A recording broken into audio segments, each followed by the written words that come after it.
உங்களுக்கு பிபி இருக்கா இல்லையா?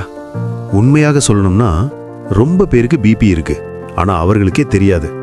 அதனால தான் இதை சைலண்ட் கில்லர்னு சொல்றாங்க. ஆனா இன்னும் ஒரு டேஞ்சரஸ் விஷயம் இருக்கு. பிபி உங்க உடம்புக்குள்ள என்ன பண்ணிட்டு இருக்கு தெரியுமா? நம்ம பொதுவா என்ன நினைப்போம், நான் காமா இருக்கேன், எனக்கு பிபி வராது.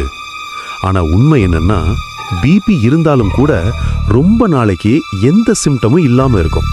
அதுதான் ப்ராப்ளம். செக் பண்ணலன்னா லேட் ஸ்டேஜில் தான் தெரிய வரும்.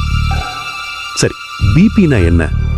சிம்பிளா சொல்லணும்னா, நம்ம ரத்த நாளங்களில் எவ்வளோ ப்ரெஷர்ல ஓடுது, அதுதான் பிபி. இந்த ப்ரெஷர் அதிகமா இருந்தா என்ன ஆகும் தெரியுமா? டெய்லி கொஞ்சம் கொஞ்சமா உங்க உடம்புக்குள்ள ஆர்கன்ஸை டேமேஜ் பண்ணும். பிரெயின் ஸ்ட்ரோக் வர சான்ஸ் அதிகம், ஹார்ட் அட்டாக் ரிஸ்க் அதிகம், கிட்னி ஸ்லோவா டேமேஜ் ஆகும், கண்கள் கூட பாதிக்கப்படும். இது ஒரே நாள்ல நடக்காது, வருஷங்களா பில்ட் ஆகும் டேமேஜ். பிபிக்கு சிம்டம்ஸ் இல்லைன்னு சொல்றாங்க, ஆனா சில சிக்னல்ஸ் இருக்கும், கவனிச்சுக்கணும். அடிக்கடி ஹெட்டேக், மயக்கம், மார்பு இறுக்கம், காரணமே இல்லாம சோர்வு, பார்வை மங்குவது, இது மாதிரி ஏதாவது இருந்தா இது பரவாயில்லன்னு விடாதீங்க.